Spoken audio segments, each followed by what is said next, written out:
programs, remote work options, and career pathways must become the norm. Programs like Data Science Nigeria's AI Saturdays and partnerships with Google, Microsoft, Leap Africa show how mentorship and real-world experience can bridge the gap. Africa's AI future starts here, in Lagos, in Nairobi, in Kigali, with people who are equipped, empowered, and inspired. Let's build that future together. Undergoing the Mastering of Event Management program. It's been a fantastic journey so far. We identified that in the events management sector of Nigeria, the potential is currently, as contribution to GDP, of about 100 million naira. But if that sector is helped, it can get to contribute about $20 billion to Nigeria's economy.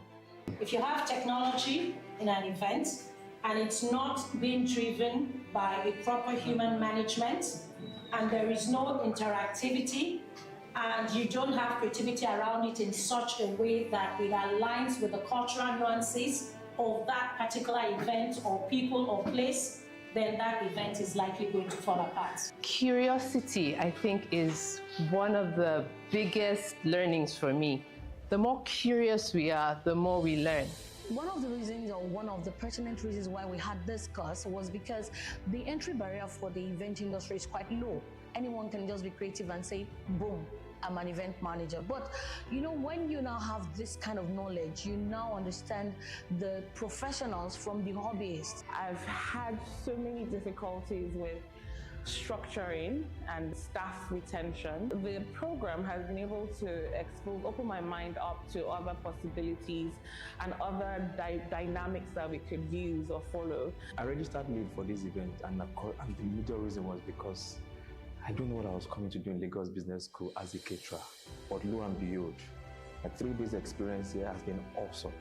From the lecture instructors to the staff, to the practical experience and the practical sessions that we have, practical example, everything has been top notch. It is a huge sector. It is a sector that is not as affected by inflation as others, because every Nigerian wants to party, every Nigerian wants to have a good time, every Nigerian wants to celebrate a special moment in their lives. And that is why those who own event management companies, those who form part of the ecosystem, like the people in graphics, like the people in catering. Good afternoon, distinguished ladies and gentlemen, esteemed guests, and members of the University Committee. You are most welcome to the 20th Inaugural Lecture of Pan-Atlantic University. Today, we are gathered to honor our erudite scholar, Professor Norbert Edomah, who will be giving an inaugural lecture titled Energy, Sustainability, and Society, Fixing the Disconnect Around Energy Access. Before we commence the ceremony, please permit me to share a few important announcements. We have 4 exits in the auditorium located at the base of the stage to the left and to the right, and 2 on the first floor, also to the left and to the right. Restrooms are available to my right and on the first floor and within the building. Once again, I extend a warm welcome to everyone present. We appreciate your time and presence at the 20th Inaugural Lecture of the Pan-Atlantic University. Please, shall we rise as the procession begins, please?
The anthems.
You may be seated.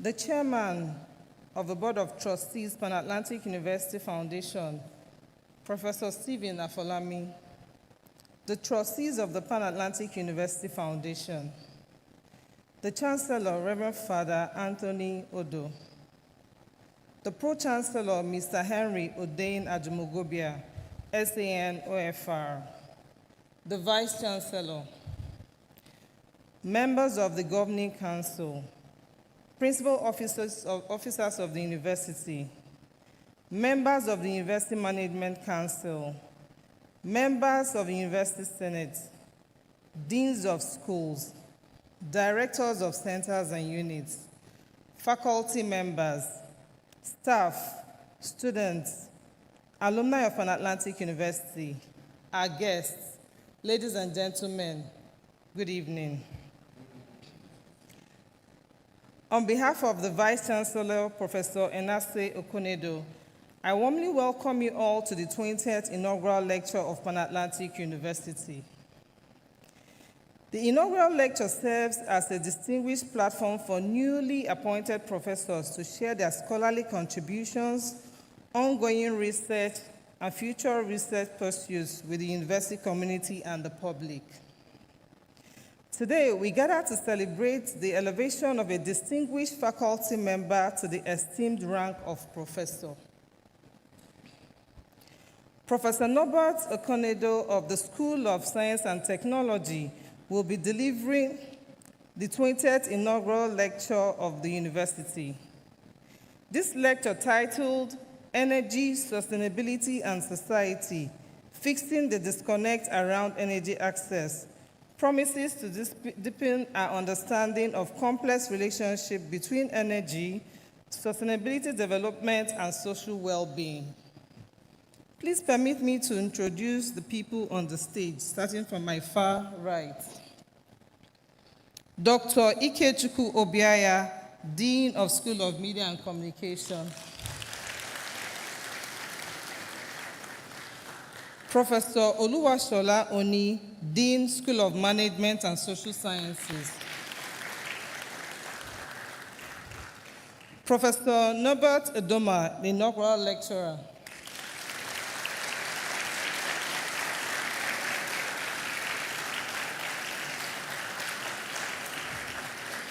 Professor Enase Okonodo, Vice Chancellor, Pan Atlantic University. Dr. Darlington Awolo, Dean, School of Science and Technology. I am Nkiru Okachukwu, acting on behalf of the Registrar, Pan Atlantic University. At this juncture, ladies and gentlemen, may we warmly welcome the Vice Chancellor, Professor Ernesto Okonedo, with a round of applause.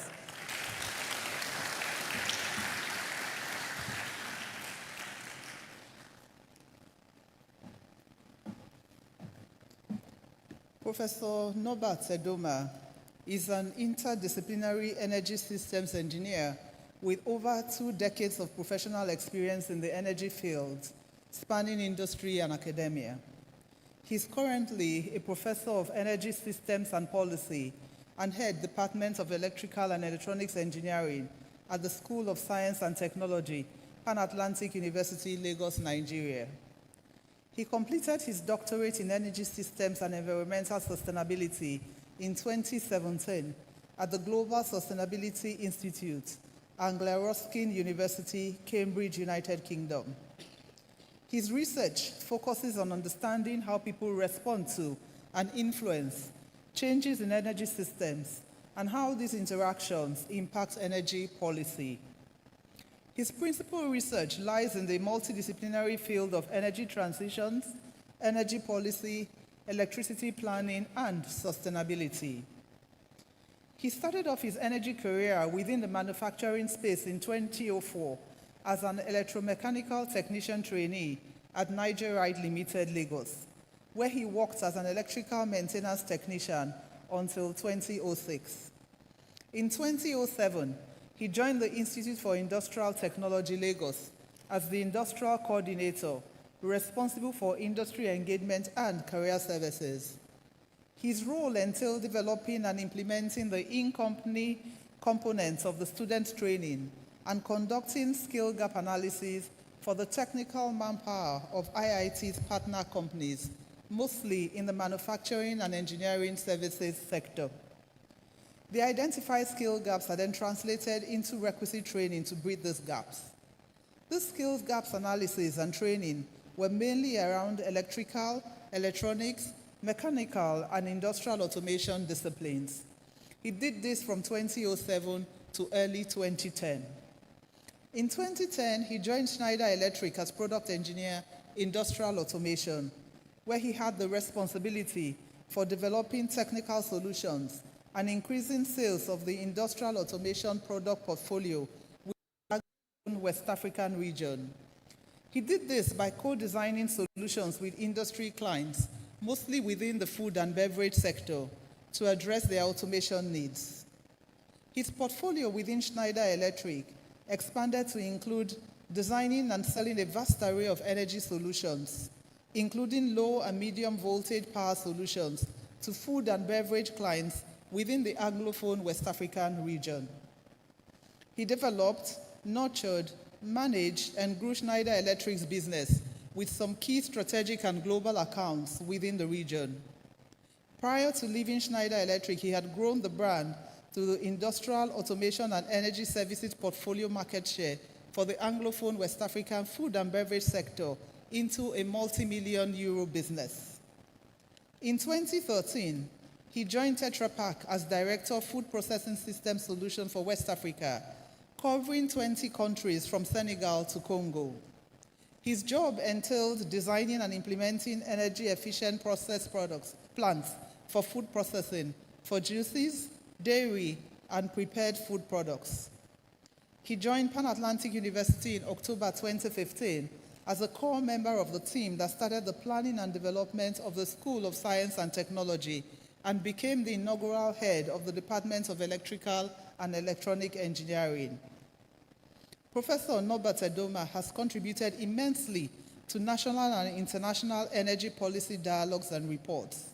Some examples of his contributions include country-level contributor, Renewables Global Status Report for 2019, 2020, and 2021. Research contributor to the report on the social and environmental cost of electricity generation in Nigeria, together with Eric Bol-Stiftung Foundation and the Nigeria Economic Summit Group 2016 to 2017. Member, Energy Policy Commission, Nigeria Economic Summit Group. Member, Technical Committee on the Development of the Nigeria Renewable Energy Bill 2020. Member, National Working Group for Technical Vocation Education and Training, Solar Curriculum Review at the Higher National Diploma level within the National Board for Technical Education. Member, National Community of Practice on Low Carbon Transition and Inclusive Job Creation. He has attracted several research grants to Pan Atlantic University through research products funded by different funding agencies, including the United Kingdom Research and Innovation and the European Commission. Through these projects, he has contributed immensely in building international networks and collaborations, people development, teaching and research equipment acquisition, reports and publications that projected the university positively. Professor Norbert Edomah is an erudite scholar with invaluable impact in the world of policy and practice. He is on the editorial board of some academic journals published by reputable publishers, including International Journal of Sustainable Energy, PLOS ONE, Energy and Environment, and Science Progress. He serves as project funding bid reviewer for the Engineering and Physical Sciences Research Council, the Economic and Social Research Council, and the National Research Council Canada. In 2025, he was the recipient of the Anglia-Rusty University Vice-Chancellor's Alumni Sustainability Champion Award. He is the author of several academic peer-reviewed journal articles on various aspects of energy.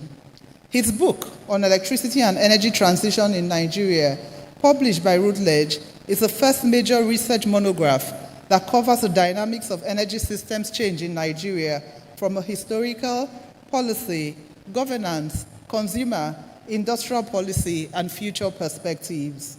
He is a chartered engineer with the Engineering Council UK and a registered engineer with the Council for the Regulation of Engineering in Nigeria. He is also a fellow of the Higher Education Academy, United Kingdom. Ladies and gentlemen, I present to you Professor Norbert Edomah.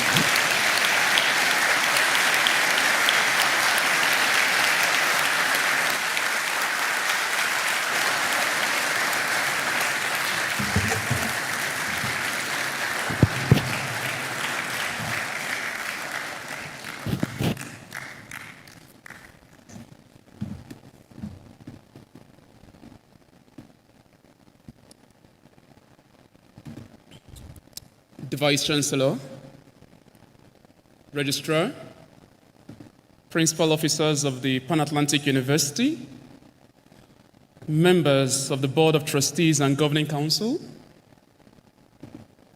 directors, deans and heads of units, members of the Senate and congregation, my lords, spiritual and temporal, members and friends of the Pan Atlantic University, directors of centers and industries, special guests, fellow academics and professional colleagues, distinguished ladies and gentlemen, good afternoon. Good afternoon. I need to feel the energy in the room. Good afternoon. Indeed, you're welcome. Today, we shall be talking about something very interesting, something really dear to me, and indeed, something dear to us. That's why we're here. Energy, sustainability, and society fixing the disconnect around energy access. May I just say two important things here? If you are here to listen to another round of litany of lamentations about the Nigerian power sector, I am happy to disappoint you.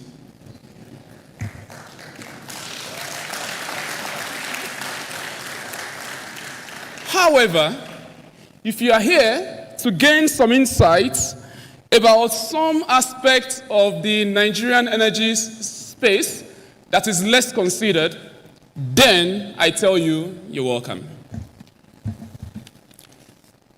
However, before we begin, I think there is something I need you to follow with me, and then let's see, let's watch this together.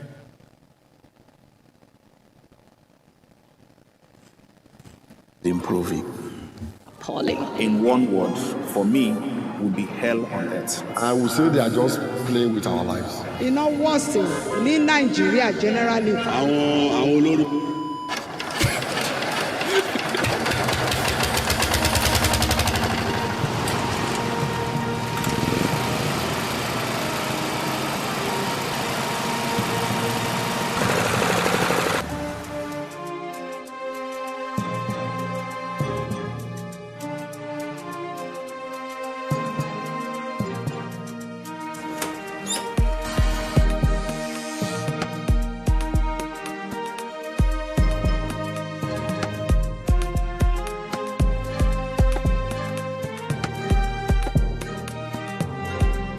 Total chaos. That's the word that comes to me when I talk about power sector. It's just chaos. There are many things that are broken in the system, and what we need is real leadership. We need real political will to bring everybody who's involved around the table. You crack a big whip. Electricity is not oxygen. It is like oxygen. It's something that we need for our daily engagement. We can't survive without it. It doesn't fall out of the sky. It has to be manufactured. The cost of corruption relates to the cost of availability of light. The cost of darkness is infinite. We're playing with fire. We're playing with fire.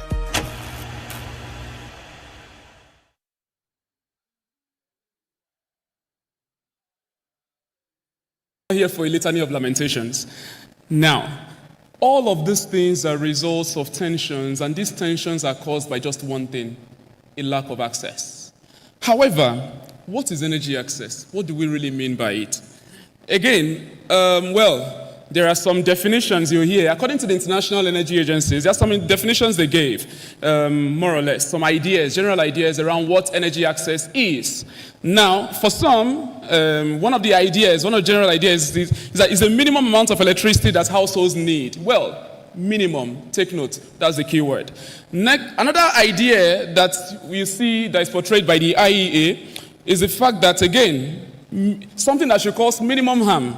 Again, minimum harm to health, minimum harm to well-being. This is another idea. Again, minimum. Something that is safe, sustainable, and the like. But again, minimum harm, particularly to health and well-being. Another idea you will see, as defined by the IEA, is, again, the whole emphasis on modern energy. It has to be a modern energy source that enables productive and economic activities. That is one idea. Another idea you'll see that's also portrayed by the IEA is, again, modern energy sources for public services. Now, something very interesting here. This is indeed what the IEA has said. Does this portray our own reality in Nigeria? I don't know. And I'm sure your guess is as good as mine. Does all of these things resonate with us? I don't know. But we'll try to see. Again, what does energy access really mean within the Nigerian context? Because this is a global generic idea according to the International Energy Agency. But does this really resonate with us? Is this really what happens in our own case? And this is why, again, a couple of years ago, with the help of the UK government, we got some funding to study energy access dynamics in 4 countries: in Nigeria, in Ghana, in India, and in Pakistan. We did this because we really wanted to understand something very salient. It's not enough to say that we've got a problem of access to energy, but there's a particular dimension that is less considered. And that dimension that is less considered is the gender dynamics of energy access. So indeed, the main challenge is, how does gender dynamics more or less shape energy access intervention? I led a study for Nigeria. I was in PI, the principal investigator for Nigeria, all through that 1.5-year period when we conducted this study. But something very interesting that we discovered, of course, which I'm going to highlight, but we focused on some professional groups. And in focusing on those professional groups, we were particular about those who have been involved in one way or the other in providing or have been part of the value chain in the provision of energy access intervention projects. So either mini grids or grid infrastructure itself, to try to really understand from their perspective what their experiences have been in addressing, either through infrastructure or through policy or through advocacy, different dynamics, as it were, of addressing energy access problem. Now, of particular interest were really professionals that are working in this space. We wanted to find out from their own experience what they have actually gained and then how this shapes energy access intervention. So, with the UK Research and Innovation, through the quality-related grants, we were able to actually conduct this study. But indeed, there is something very interesting about this. So, what did Nigerians say energy access truly mean?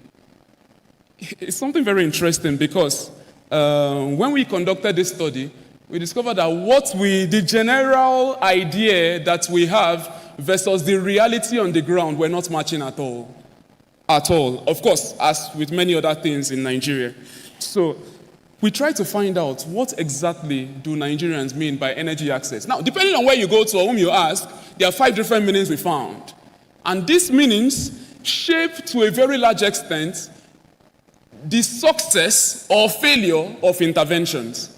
And so, one of the key things we found was, these things happen, but what did they even say in the first place? First, for some, access to energy means access to material raw resource. So, whether it's firewood that I'm used to, or it's charcoal, or it's kerosene, or it's electricity, give me that and then I am fine.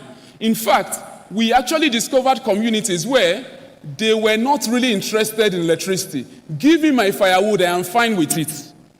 Now, imagine you going to such a community and say, we know you need electricity, and you give them a solution. It's bound to fail from the very beginning. And indeed, I have examples of some that we studied that failed. The second main idea we found is access to infrastructure of supply. And this is something very interesting, really. When we talk about access to infrastructure of supply, is that I have access to the cables. It's running over my house. I have access to the transformer. It's just by the corner of my street. Whether they are powered or not is a different thing altogether. It's just access to infrastructure of supply. People never really cared whether they were powered or not. Whether those transformers were powered or not is a different kettle of fish. And so, this was actually very interesting for us when we discovered this. The third main meaning attributed to energy access is access to domestic services that energy enables. So for some, it's the fact that I can use my air conditioner. This room is cool now because we can enjoy it. You can hear me now because, of course, power is actually powering all the equipment for you to be able to hear me. And the microphones are on. Food preparation, yes, everything is about. Here is just what domestic here, that domestic services. We are not talking about industrial services or other external services. For some, they see energy access as a human right. And there is an origin to this, really, particularly for those places where they have those natural energy resources, whether it's crude oil, whether it's gas, whether, for example, it's those places around Niger State, communities that were displaced because we're building the dam or expanding the dam and things like that. So for them, sorry, I cannot lose my ancestral land, and on top of that, you tell me to pay for electricity. No way, it's not going to happen. So for them, it's a right. Either you give me or you see shege. And then the fifth major idea is wider sustainable development that energy enables. So again, better education, better health, and all of that.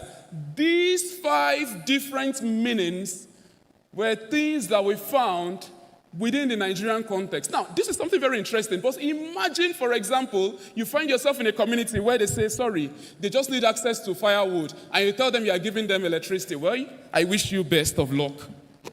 Now, something very interesting here.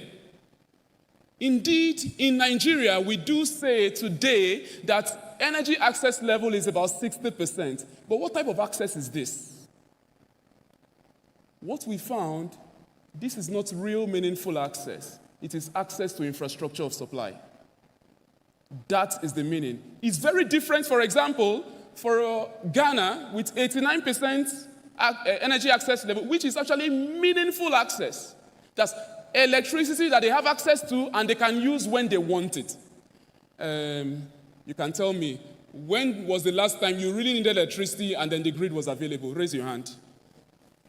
Okay, so you can actually, so again, it's about meaningful access. Now, all of these multiple meanings, unfortunately, also pose some challenges. And indeed, when we try to study the gender dynamics of energy access, we try to see, okay, what are the implications of all of these different things that we are finding out, particularly for policy and practice?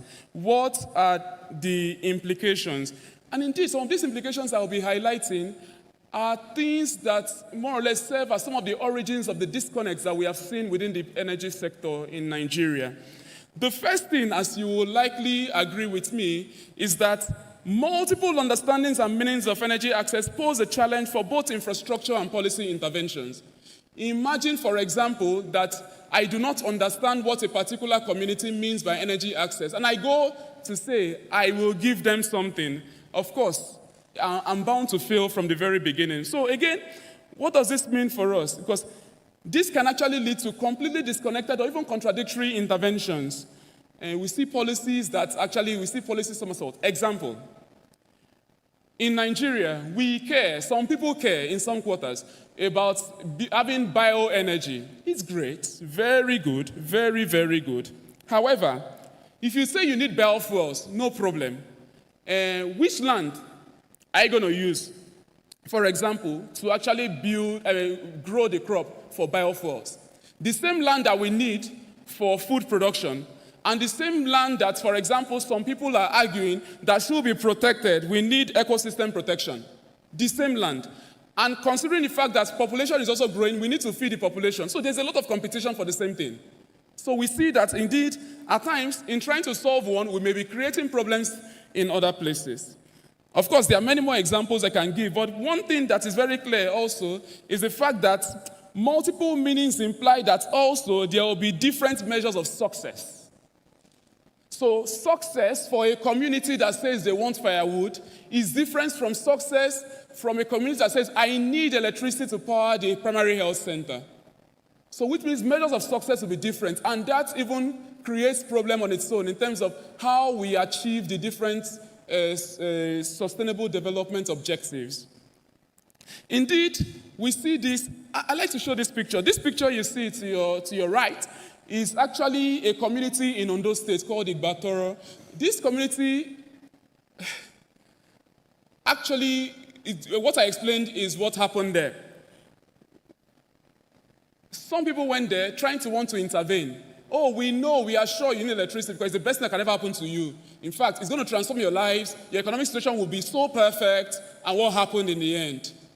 What actually happened is that this infrastructure was provided. It was a 40 kilowatt peak solar mini grid.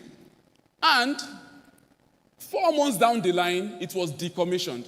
The people in the community said, sorry, you have not come here to come and impoverish us. We have been very fine. Over 150 years, I've been living here. Our ancestors lived over 100 years. They did not die. They died old.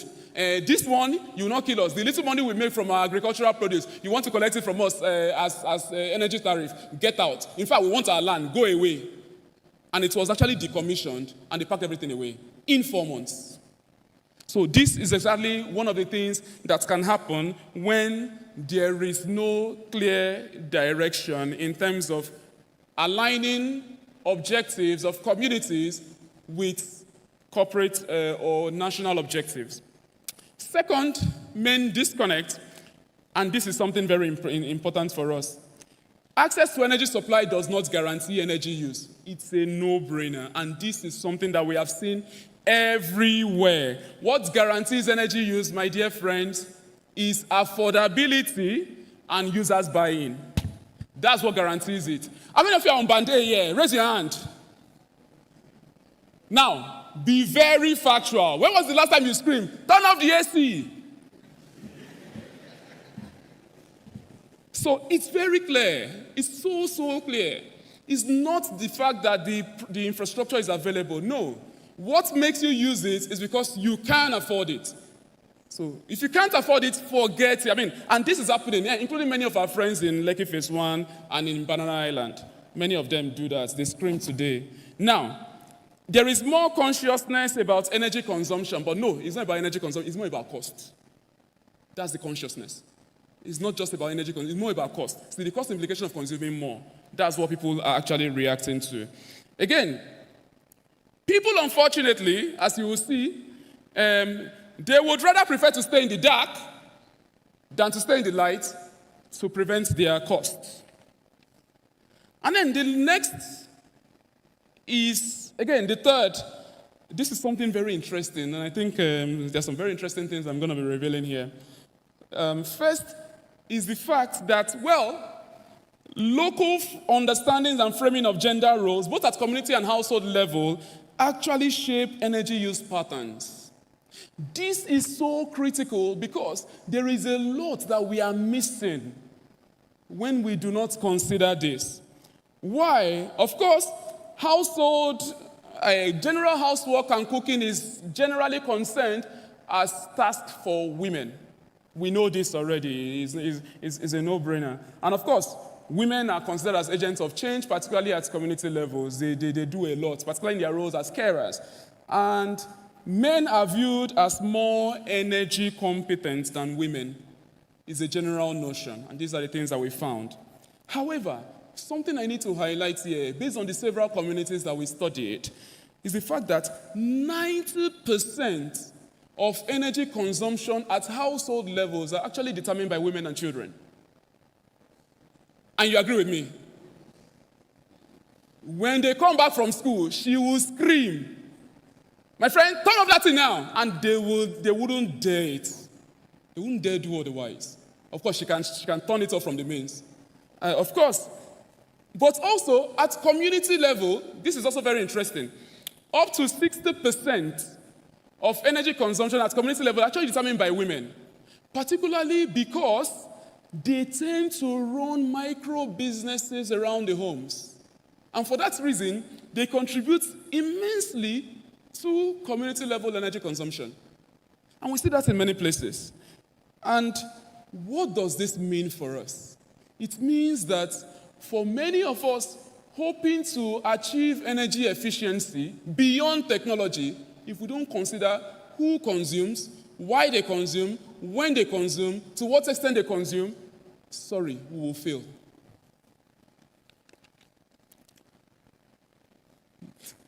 And indeed, we see this in many different ways. So, the fourth main disconnect that we see also, which poses a lot of challenge for policy, is the fact that, and this is very true, some energy technology interventions produce unintended gender meanings. Example, and this you see that a lot everywhere, but even more pronounced in the north. Solar home systems are generally considered as infrastructure for women. Generally. No man will take a torch and smile at the camera. For what now? It will not happen. Call it pride, call it whatever, but no man will do that. But one of the key things you also see is that, hardwired energy infrastructure are generally seen as infrastructure for men.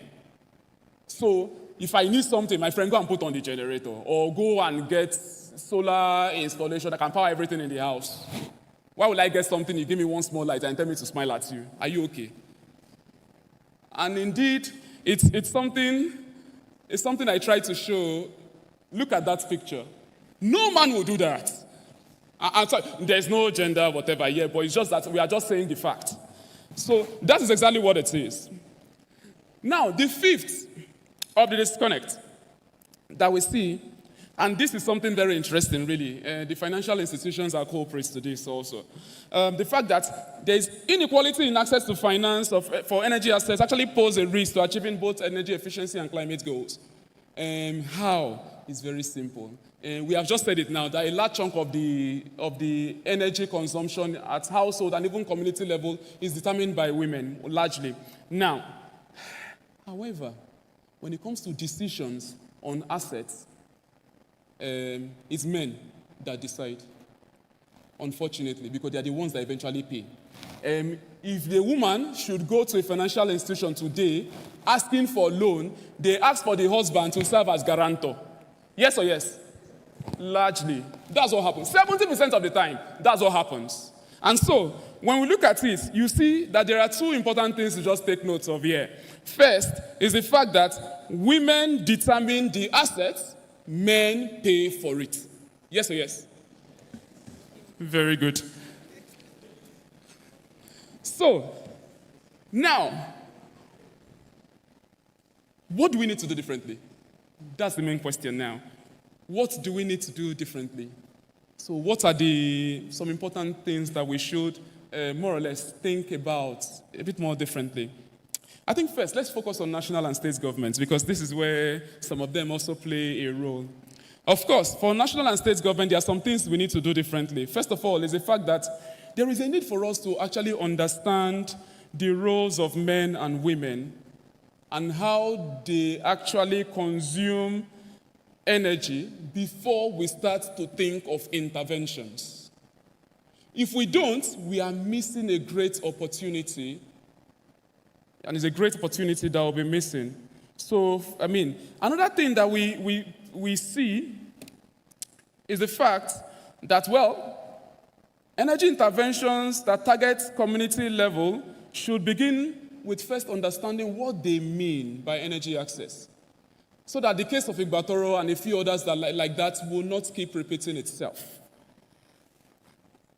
And again, for us, there is a greater need for interagency cooperation. In the course of my work over the years, particularly over the past 10 years, working closely with people in government, I've seen this a lot.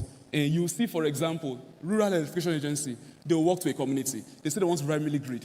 Then Energy Commission of Nigeria, another agency of government, will walk into the same community and say, I want to give you solar pumps to produce water. I'm saying this is just madness. Meanwhile, there are many communities that also need the same. So, no coordination, no talk. It's a very normal thing, unfortunately. Again, and this leads to plenty of problems in the end. But more importantly also, there's a need to understand, what do men use energy for?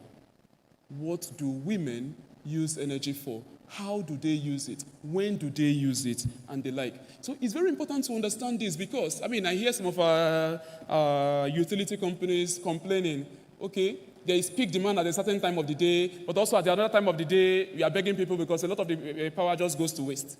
Of course, they will go to waste. Imagine, for example, and of course, the regulations today does not restrict them, for example, not to provide some sort of incentive to be able to get people to actually consume more energy during off-peak period. There is nothing stopping anybody to say provide some sort of discounts during off-peak period to encourage people to actually consume energy during that period. So that is one. But also, we can also see for advocacy groups and, of course, NGOs who are very active in energy advocacy and things like that, there is a need for us to actually target energy training. Energy education is very important. That actually prioritize social empowerment and economic and social empowerment. It's so crucial because there are many aspects to this. Energy education can be a good pathway towards efficiency, because people need to know and understand why. And that way, they can actually contribute to a much bigger picture in addressing the issues within that sector. And of course, nothing stops us from doing differential tariff. So use energy more during off-peak period and things like that. I had an experience in 2015. I was in a workshop in London, organized by the Department of Department of Energy and Climate Change then, and there was something that they did that I found very interesting. They only set up 6 million pounds, only set aside 6 million pounds then, and what was it that they did? If you can demonstrate that by making some changes, you can do the same thing you do today with less energy, we are ready to fund it. Now, and they did it actually. Now, people look at it that this sounds a bit nonsensical. No, but it isn't. Think about it in a different way. What they did, and they achieved their aim. If, for example, we continue to allow demand to rise, and then every 3 years I have a need for a new power plant, what will happen? It means in 10 years, I will have built 3 power plants. But power plants don't just come on their own. If you build a power plant, you have to think about the transmission infrastructure. Can it take this extra that you are generating?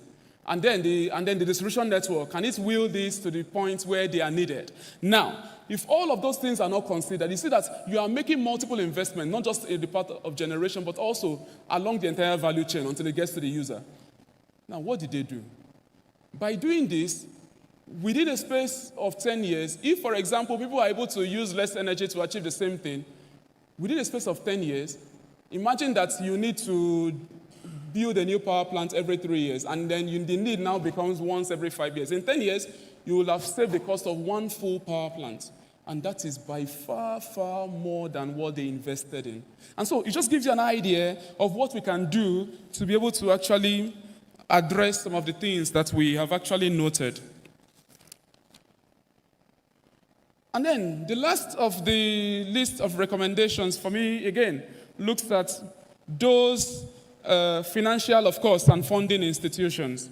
So if we look at financial and funding institutions, what are the important things that we need to take care of? First of all is the fact that, well, the current financial instruments are usually gender blind. As we say, that's the thing, and it's true. Because people that determine a lot what gets consumed are the women, but again, when they come to say they need a facility, they still say your husband should actually sign as guarantor. Again, but that happens. But again, women can actually play, women groups, particularly associations and of course corporations, can help a lot. Particularly they can form a good pressure group to actually help in this aspect of financial literacy also, to help in many ways. One thing that is very clear that we have seen clearly from research is that if we are to make any headway at all, we need to consider these gender dimensions. Indeed, what are the key takeaways I want you to go with today? First is that fact that energy systems intervention must consider gender dimensions of energy use. We need to consider who consumes energy, when, and how. That way, it can give us very clear ideas in terms of how to tailor our interventions for maximum impact. Second point I want you to go on with, I've mentioned this before, is the fact that access to energy does not guarantee energy use. And most of you have confirmed that to me, thanks to my Band-Aid customers. The third point I want you to go home with today, that local understandings and framings of gender role shape energy use patterns. If you say this, women have to do this, and sorry, it determines a lot of things. How they go about it, and of course, what men also use energy for. I've mentioned this before, but I need to highlight it again. The fact that 90%, up to 90% of energy consumption at both household and at household level in particular are largely determined by women and children. The men, in fact, it's even worse today because the men, when they come back, they don't even, it's not, once upon a time, is that when they come and they want to listen to a news bulletin. No, but there's no news bulletin again. They will say, focus on your phone and check the news there. Now, the other thing that we know is that at community level, up to 60% of energy consumption is actually determined by women. Again, because of the micro businesses they set up around the homes.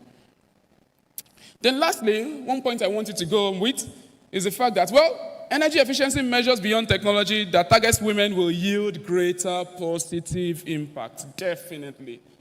And we've seen this because they are the ones that determine largely how energy is consumed in the homes. Thank you.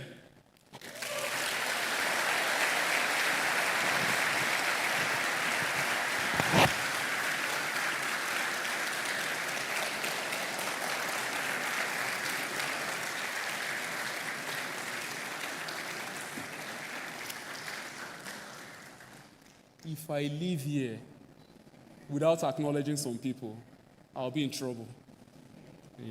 So I will definitely not do it in the best interest of myself.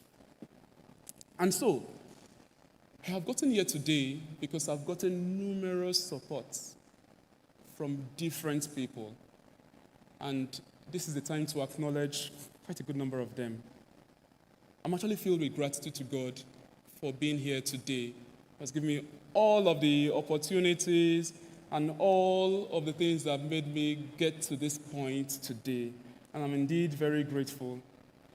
Of course, to my late dad, whom I'm sure will be gazing from heaven and smiling at me at this point in time. He played a very important role. And one of those things he kept on hammering in our heads. One of my siblings is here, is that, well, procrastination is a deadly disease. So when people in my team know this already, sorry, I don't take no for an answer. And sorry, we need to move on. And it's simply because, again, it came from the home. I tell you, procrastination is a deadly disease. What you can do today, don't leave it for later. Lie, you will not. And indeed, we grew up with that particular mindset. And my mom, who is here, Regina.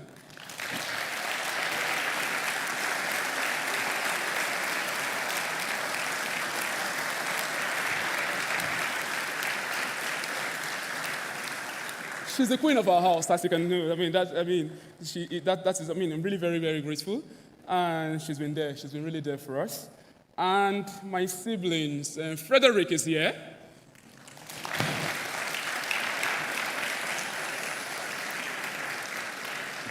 I also have Chris and Helen, who are not here today. But again, a lot of my gratitude to them. We had plenty of time, plenty of fun, plenty of fight. But it's normal. But also, I would like to thank my supernatural family and family of Opus Dei. Of course, it's a no-brainer. Many people know here that I'm in Opus Dei. I mean, really, to thank for all the formation, for all the care, for all the love that I have been shown and that have been really showered on me, really. But also, more importantly, I'd like to thank the prelate of Opus Dei, Monsignor Fernando Caris. I recall that personal one-on-one meeting I had with him in 2018 when he came, and he kept on hammering the fact that, see, do not slack. Please continue on what you have to do. Also to Father Tony Odo, the chancellor of this university, who is also the regional vicar. Thank him a lot. He called me last night. So I said, hey, please, I won't be here, but please, we will see. And, well, Professor Albert Allos. Now, one thing that many people here may not know, I mean, he was really on my case. He was really on my case. Between 2015 and 2017, every week I had conversations with him, and he was like, okay, what's the plan? What do you need? How do you, particularly as we were preparing to set up the School of Science and Technology, he was really there, and he read every single one of my research papers, every single one of them. It's really amazing. And of course, I thank so much also the former Vice Chancellor, Professor Juan Manuel Elegido, who, again, he told me one thing, and it's something very funny, really. He said, well, you have left industry to come to academia. Well, I congratulate you. Why? Because, well, what you have succeeded in doing is you forfeit now the possibility of earning good pay in order to forfeit in the future the possibility of earning good pay. And of course, those of us that know him very well, we know him, I mean, this is very fond of him, and he does this very well. And of course, to my dear Vice Chancellor, you know, it's very interesting. She's meant to be somewhere else today, but she said, Lai, she must be here. You know, she will tell me, just calm down, you have plenty of energy. I cannot forget that one. You know, she does that very well.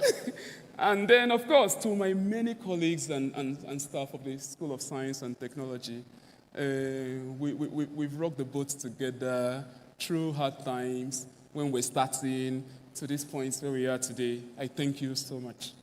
Indeed, many of my industry contemporaries and colleagues, I owe one person a lot of thanks, Mr. Marcel Hoche. I'm sure he's online, he's listening. He's in Paris. This man was my line manager. I was the managing director of Schneider Electric for Anglophone West African region. And I worked directly with him all through my years in Schneider Electric. When I was leaving, he told me something that was actually said, do you know that some of the decisions we took, some of the things you told me, I was never really sure. Just the level of confidence that you had in saying it was what made me tell you, just go ahead. And that kept me in shock. We worked for years. And just at the point of exit, he told me this. I'm like, wow, this is another level of confidence. And really, I'm really very grateful. He taught me a lot. And then really, I'm very grateful to Marcel Rocher. Of course, here also we have Mr. Sean Suleiman, who we work together. He's the current managing director of Siemens Energy. I mean, we work together also. Thank you very much. But one person I would like to thank a lot, is the managing director of Bolamark Engineering. Now, Bolamark Engineering is Schneider Electric's biggest distributor in West Africa. And one thing that many of us here may not know is that at the beginning, when we're starting the School of Science and Technology, I called him and I said, see, Alaji, I'm working in this university now, and we are setting up the School of Science and Technology. We want to start our engineering programs. I said, Norbert, as he fondly called me, just come to my office. You know I don't like talking over the phone. Just come. And then we came, we discussed, and then he has already summoned his people to do some measuring instruments, equipment, and things for our electrical lab. He did this 2019. We had a repeat broadcast in 2022. But on top of that also is that he provided quite a good number of support, internships for our students. So these fellows have been with us from the very beginning, through thick and thin. Alaji and Bolamark Engineering, I thank you.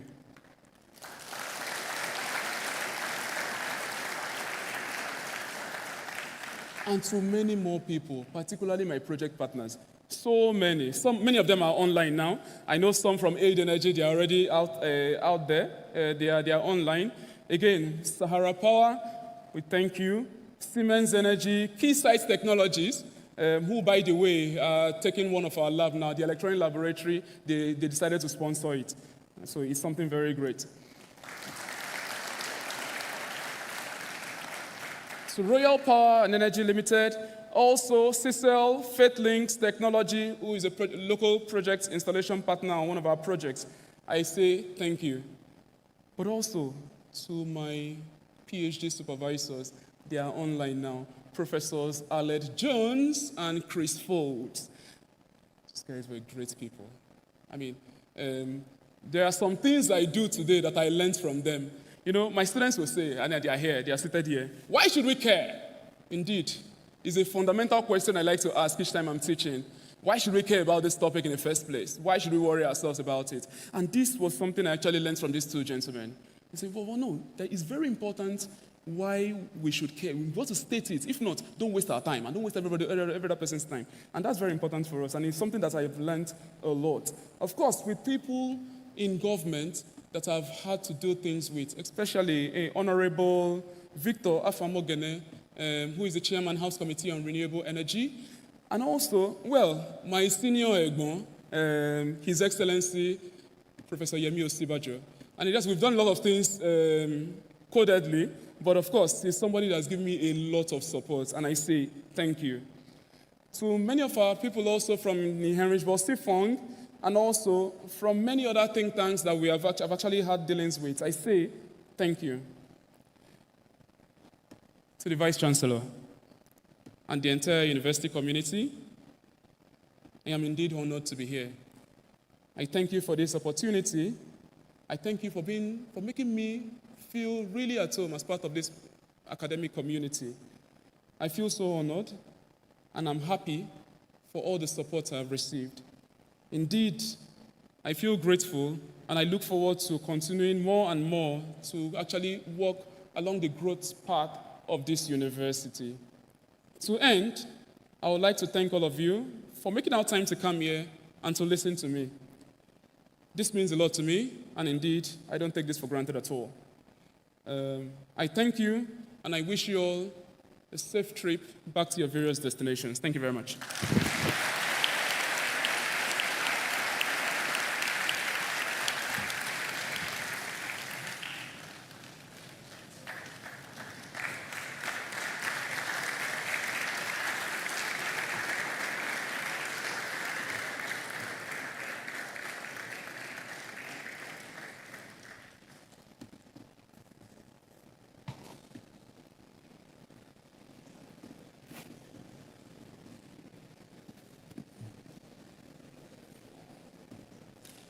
Ladies and gentlemen, you will agree with me that we witnessed a truly remarkable lecture that has enlightened us. Now we know who controls energy consumption in Nigeria. Thank you, Dr. Edomah. I'm sorry. Thank you, Professor Edomah. On behalf of the Vice Chancellor, Professor Enase Okonijo, I wish to express our profound gratitude to everyone here for honoring this invitation to the 20th Inaugural Lecture of Pan-Atlantic University. We especially extend a heartfelt appreciation to the family, friends, and associates of Professor Edomah.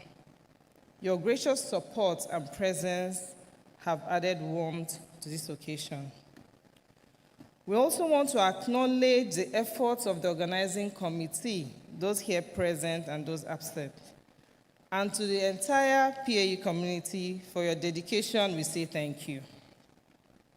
Before the final announcement, there's a missing key. Please, if you misplace your key, meet any of the ushers for it. If not, you might have to walk home. We have come to the end of the event. After the university and national anthems, the academic procession will depart the auditorium in reverse order, led by the Vice Chancellor. Kindly remain standing until the procession has exited the auditorium. Following this, cocktails will be served in the foyer just outside the auditorium. All members of faculty are to remove their robes. Only Professor Edomah will be required to keep his robe on during the cocktail.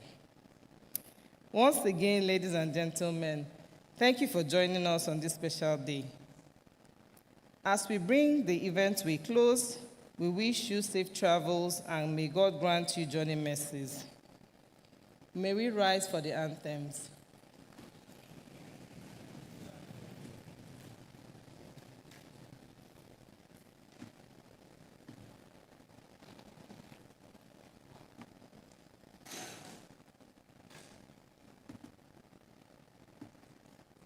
The University Anthem.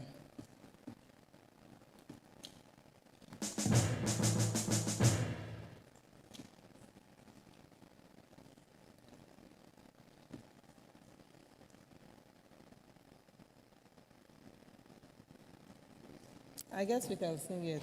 Please.